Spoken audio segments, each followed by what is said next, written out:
Formula E is back, and let's quickly go through for a rundown what to expect from the Sao Paulo ePrix, the season opener. Firstly, if you are a British viewer, Formula E returns to free-to-air for Season 11. This was already announced last week, so if you've missed out, that might be why. But yeah, it's going to be on ITVX in the UK, with various other measures being available to people around the world. It was, last season, for Season 10, on TNT. You can still watch it on TNT for Season 11, but if you don't have that subscription, you don't want to pay the £30 a month for the TNT and Discovery Plus subscription, which is what I was considering doing to watch that in WEC next season, you can watch it on ITVX. I actually think that Sao Paulo is also going to be live on ITV4, which is great news in the UK because, well, practice is happening at 7:30 local time for first practice on Friday evening. Then FP2 10:30 UK time, qualifying at 12:40 UK time, and the race at 5 PM UK time. Local time, that is 4:30 PM, 7:30 AM, 9:40 AM, and then 2 PM on Saturday for the race. Much like we've had before with Formula E, it's a Saturday race, which is quite nice. It's nice to have that. It's a bit like what we see in World Endurance Championship. It's what we've seen in GT Series, as we tend to see in motorsport races in the Middle East, with F1 being the main exception to it. And in addition to that, it is the first race for the Gen 3 Evo. The step up from what we've seen with the Gen 3 car so far. It's going to have all-wheel drive for the first time in Formula E history. I believe that activates when you are going to be in attack mode and as well as in qualifying and on race starts. What that's going to mean is going to mean better acceleration and potentially some benefits in the low-speed corners.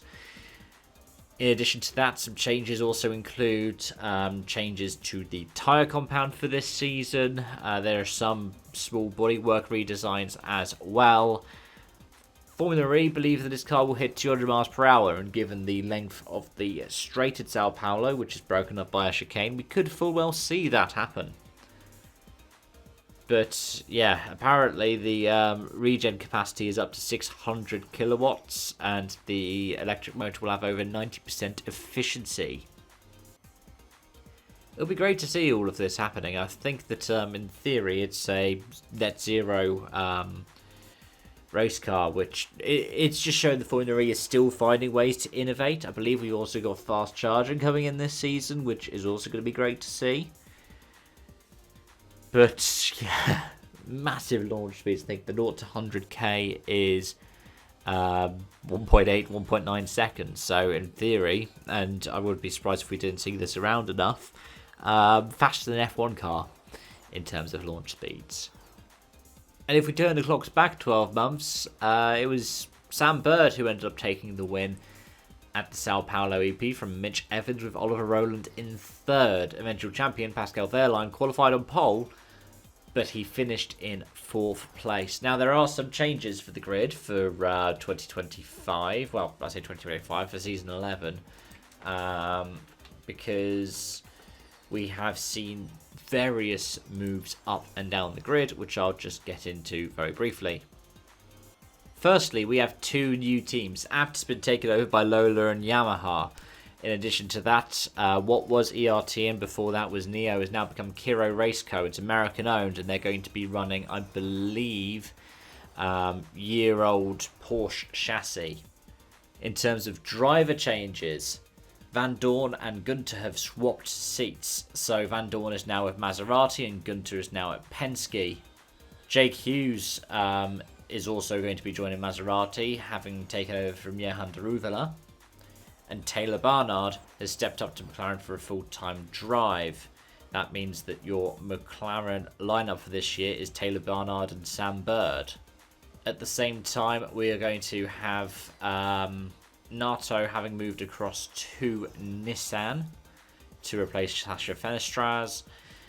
Muller has gone across to Andretti.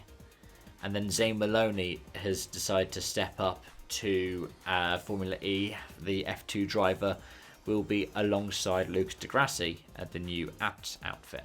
Sorry, I should say Lola Yamaha, because the full name is Lola Yamaha and Formula E team. I think they own the team outright now. In addition to that, we do have another rookie, David Beckman, alongside Dan Tickton-McKero.